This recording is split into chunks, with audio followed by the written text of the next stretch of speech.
Roni Nikander, miten nämä illan viimeiset pätkät tuli? No ne tuli ihan hyviä, että ei ollut mitään kokkareita eikä mitään pystyssä. Tultiin tää loppupäivä ja muutenkin ajo tuntui hyvältä, mutta toivottavasti kellokin tykkää. Minkälaisen arvosanat annat kokonaisuutena tästä lauantai-päivästä itsellesi? 7+. Kun oli niin paljon kaatumisia, että mä kaaduin vissiin 6 vai 7 kertaa päivän aikana. Että se on niin paljon.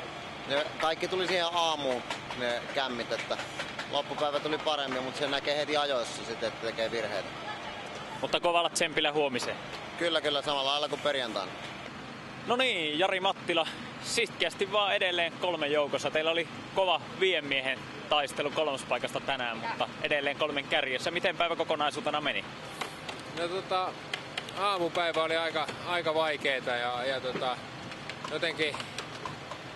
jotenkin oli jäykkää menoa, että käsi oli aika kipeä ja se varmaan sitten vähän ajatus karkaili sit siihen ja tein tosi paljon virheitä ja kaatuilin ja no sit se rupesi vähän luistaa sitten ennen sitä jämsähuoltoa ja sitten onkin aika tasaisesti tullut, että ainut mitä on, niin kaatumisia on tullut kyllä ihan pirun paljon ja ihan hyvää taistelua on ollut, että nyt ollaan taas 3.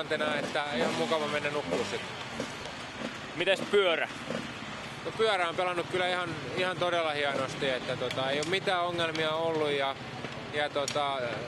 niin kuin tykkään tosi paljon pyörästä ja se on varmaan yksi syy, että tuollaisella rauhallisella ajolla niin on noinkin korkealla, että pyörä tuntuu kyllä niin hienolle ja ainut mitä paineita on vaan, että kun pyörä on niin hyvä ja sillä pystyisi voittamaan ja mä oon 3. ja kärki on karannut, niin se lyö vähän paineita.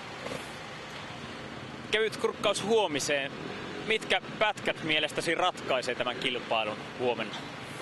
Huudanoja ensimmäisenä, niin se on se pirun pitkä EK, niin kyllä siellä tulee jo varmasti jonkinnäköisiä ratkaisuja. Ja toisaalta ne oli niin huonossa kunnossa perjantaina kaikki EK, että kaikki mitä ajetaan, niin ihan mitä vaan voi vielä sattua.